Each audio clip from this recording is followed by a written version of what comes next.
Israel Iran ನಡುವಿನ ಕಾಳಗ ಮತ್ತಷ್ಟು ತಾರಕಕ್ಕೇರ್ತಾ ಇದೆ. ಇಸ್ರೇಲ್ ದಾಳಿಗೆ ಇರಾನ್ನಿಂದಲೂ ಕೂಡ ಪ್ರತಿದಾಳಿ ಆಗ್ತಾ ಇದೆ. ಇರಾನ್ನಿಂದ ಇಸ್ರೇಲ್ ಮೇಲೆ 100ಕ್ಕೂ ಹೆಚ್ಚು ಕ್ಷಿಪಣಿಗಳ ದಾಳಿ ಆಗಿದೆ.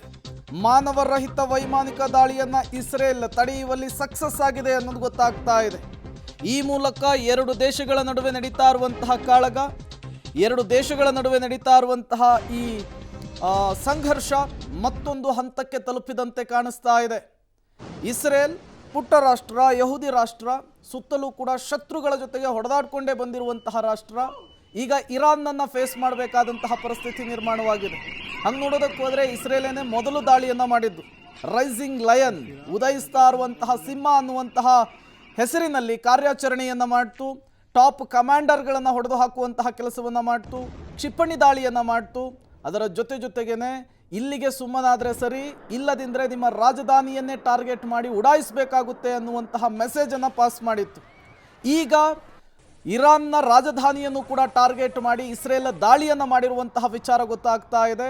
ಇಸ್ರೇಲ್ನ ಪ್ರಧಾನಿ ಬೆಂಜಮಿನ್ ನೆತನ್ಯಾಹು ಸ್ಪಷ್ಟವಾಗಿ ಹೇಳಿರುವಂತಹದ್ದು, ನಮ್ಮ ಟಾರ್ಗೆಟ್ ಇರುವಂತಹದ್ದು ಖಮೇನಿ, ಯಹೂದಿಗಳ ವಿರುದ್ಧ ವಿಷಕಾರುವಂತಹ ಖಮೇನಿಯನ್ನೇ ನಾವು ಮುಗಿಸ್ತೇವೆ, ಇರಾನ್ಗೆ ಮತ್ತೊಮ್ಮೆ ನಾವು ಸ್ವತಂತ್ರವನ್ನು ಕೊಡಿಸ್ತೇವೆ ಅನ್ನುವಂತಹ ಮಾತುಗಳನ್ನಾಡಿದ್ದಾರೆ.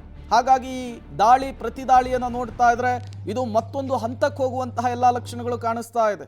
ಒಂದು ಕಡೆ ಇರಾನ್ ಬೆನ್ನಿಗೆ ರಷ್ಯಾ ನಿಂತಿದೆ, ಚೀನಾ ನಿಂತಿದೆ, ಪಾಕಿಸ್ತಾನ ನಿಂತಿದೆ.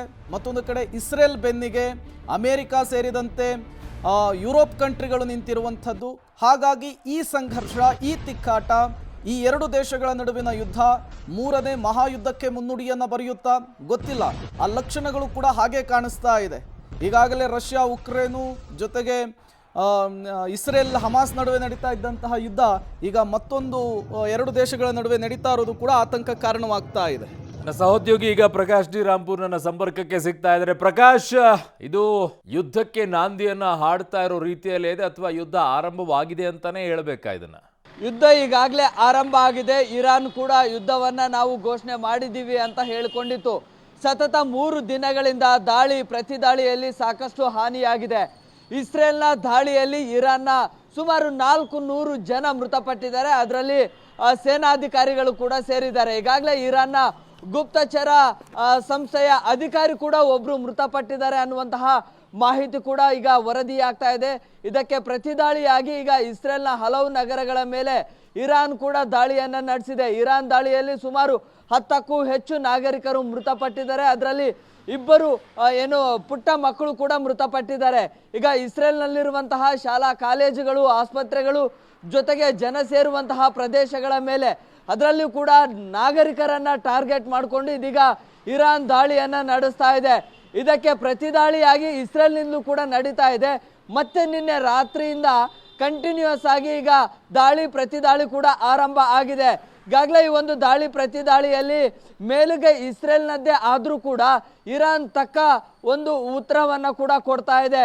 ಈಗಾಗಲೇ ಇರಾನ್ನ ಪರಮೋಚ್ಚ ನಾಯಕ ಅಯತೊಲ್ಲಾ ಅಲಿ ಖಮೇನಿ ಅವರು ಕೂಡ ಇಸ್ರೇಲ್ಗೆ ನೇರ ಎಚ್ಚರಿಕೆಯನ್ನ ಕೊಟ್ಟಿದ್ರು. ಬೇರೆ ರಾಷ್ಟ್ರಗಳು ಇಸ್ರೇಲ್ಗೆ ಬೆಂಬಲಿಸಿದ್ರು ಕೂಡ ಅವರ ಮೇಲೆ ದಾಳಿಯನ್ನ ಮಾಡ್ತೀವಿ ಅಂತ. ಸೊ ಹಾಗಾಗಿ ಅಮೆರಿಕ ಕೂಡ ಅಸಮಾಧಾನ ಜೊತೆಗೆ ಸಿಡಿದೆದ್ದಿತ್ತು. ಇರಾನ್ ಕೂಡಲೇ ಯುದ್ಧವನ್ನ ನಿಲ್ಲಿಸಬೇಕು ಅಂತೇಳಿ ತಾಕೀತು ಮಾಡಿತ್ತು. ಅದಾಗಿಯೂ ಕೂಡ ಇರಾನ್ ಸುಮ್ಮನಿರಲಿಲ್ಲ.